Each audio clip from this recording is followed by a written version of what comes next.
নক'ব মেডাম, এই ৰাতিপুৱাৰ পৰা পেট ধৰিয়ে বহি আছে। ইয়াৰ এতিয়া ফ্ৰেকচাৰ হ'ব।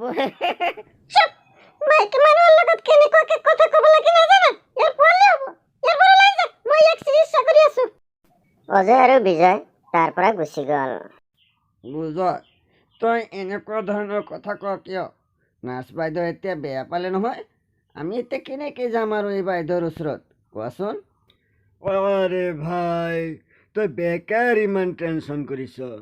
কালি যাম নহয় আমি সেই হস্পিটেলত ৰাজুক লগ কৰিবলৈ, তেতিয়া চাম। নাৰ্ছে ৰাজুক বেটত শুৱাই দিয়ে আৰু চিকিৎসা আৰম্ভ কৰি দিলে।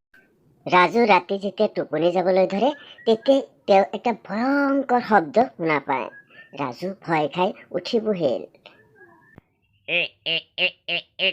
এইটো ইমান ভয়ানক শব্দ, জানোচা কোনোবাই কাৰোবাক মাৰি আছে। এয়া কি হৈ আছে? নাৰ্ছজন যেতিয়া তাতে আহিল তেতিয়া ৰাজুৱে সেই শব্দৰ বিষয়ে সুধিলে। চিষ্টাৰ, এতিয়াই আপুনি কিবা ভয়ংকৰ শব্দ শুনিছে নেকি? তৎক্ষণাত নাৰ্ছে নিজৰ ৰূপ সলনি কৰি ভূতনি হৈ গ'ল।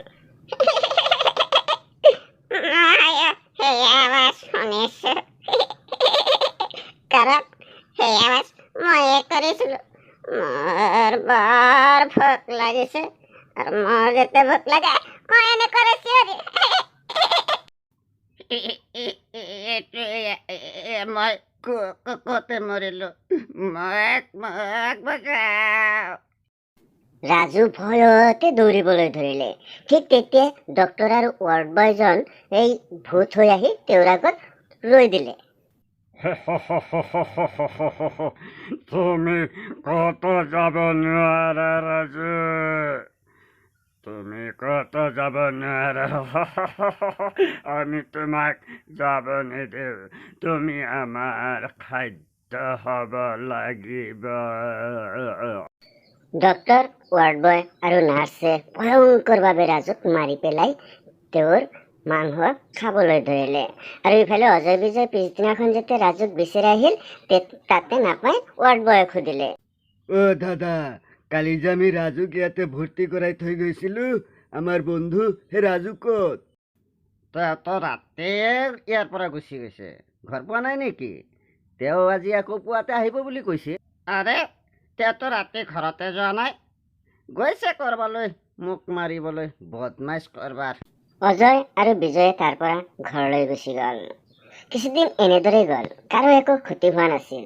এদিন হঠাৎ অজয়ৰ কাহ চৰ্দি হ'ল। তেওঁ বিজয়ক ক'লে, অ' বিজয় ভাইয়া, মোৰ এটা ধাৰণা হৈছে মোৰ কিজানি কৰোণাই হৈছে। কিছুদিন ধৰি বৰ কাহ হৈ আছে, চৰ্দিও হৈ আছে, গাটো কিবা মচমচাই আছে। আৰে ভাই, প্ৰথমতে মাস্ক পিন্ধি লোৱা। কৰোণাৰ পৰা বাচিবলৈ প্ৰথমতে মাস্ক পিন্ধিব লাগিব, তাৰপিছত বল হস্পিটেলত যাওঁ, চাওঁ কি হয় আৰু। আৰে ভাই, কোনে ক'ত আছা? মোক বচোৱা, মোৰতো কৰোণা হৈছে ৰে। বচোৱা মোক, কোন ক'ত ৰে? অ' ডাক্তৰ ভাই, অ' নাৰ্ছ বাইদেউ, আহক। তেতিয়া ডক্টৰ আৰু নাৰ্ছ আহিল। আৰে ভাই, এতিয়া আৰু কোনো কৰোণা নাই, আপুনি মিছাতে ভয় কৰিছে।